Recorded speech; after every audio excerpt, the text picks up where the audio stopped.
आपण समस्तଙ୍କୁ प्रभु जीशु ख्रीष्टଙ୍କ नामରେ नमस्कार ज्ञापन करे। प्रिय माने नमस्कार।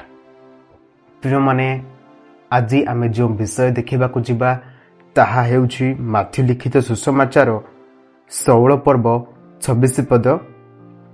एठारे एपरि लेखा अछि, आउ मनुष्य जेबे समस्त जगत लाभ करी आपण जीवन हराए तेबे ताहार की लाभ हेबो, किंबा मनुष्य आपण जीवन बदल रे कौन देव।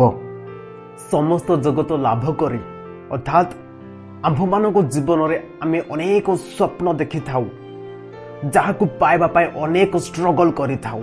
जेपरि कि जणे खेलाड़ी केते निज बॉडी रे एक्सरसाइज करि थाए, जणे स्टूडेंट जदि भलो मार्क आनिबा को चाहू थाए से दिन राति पाठ पढ़ारे ध्यान रखि थाए।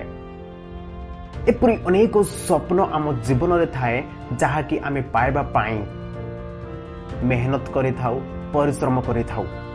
एथिरे आमे सफलता मध्य प्राप्त होई पारू, किंतु एही समस्त विषय रे सफलता प्राप्त हेला पोरे मध्य जदि आपण आपणको जीवन को हरैबे, अर्थात नरक को आपणको जीवन को आपणको नरक रे पक्का जीव निक्षेप करा जीव, सेथिरे आपणकर की लाभ? एही समस्त जगत लाभ करिकी मो प्रिय माने आपण मानकु कहिबाकु चाहे जे आम्भ मानको जीवन रे प्रभु जीशु ख्रीष्ट जदि नाहंती तेबे आम्भे माने आम्भ मानको जीवन रे जहा भी करूछु किछि लाभ नाही। आपण मानकु मु कहिबाकु चाहे जदि आपण जीशु ख्रीष्ट को आपण को जीवन रे रखि नाहंती, तांको ग्रहण करि नाहंती, एबे सुजोग अछि।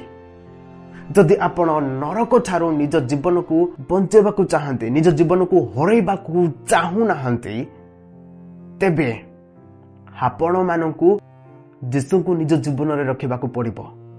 ताहांकर वाक्य अनुसार जीवन जापन करबाकु पड़िबो, ताहांकर वाक्य अनुसार जीवन जापन करबाकु पड़िबो, कारण सेही वाक्य ही अनंत जीवन अटे। बस प्रिय माने मु आपण मानकु कहिबाकु चाहे, आपण माने आपण को जीवन रे जहा करूछंती करंतु, बट परमेश्वरक इच्छा मुताबिक करंतु। प्रिय माने आशा करूछि आपण माने बुझी अछंती।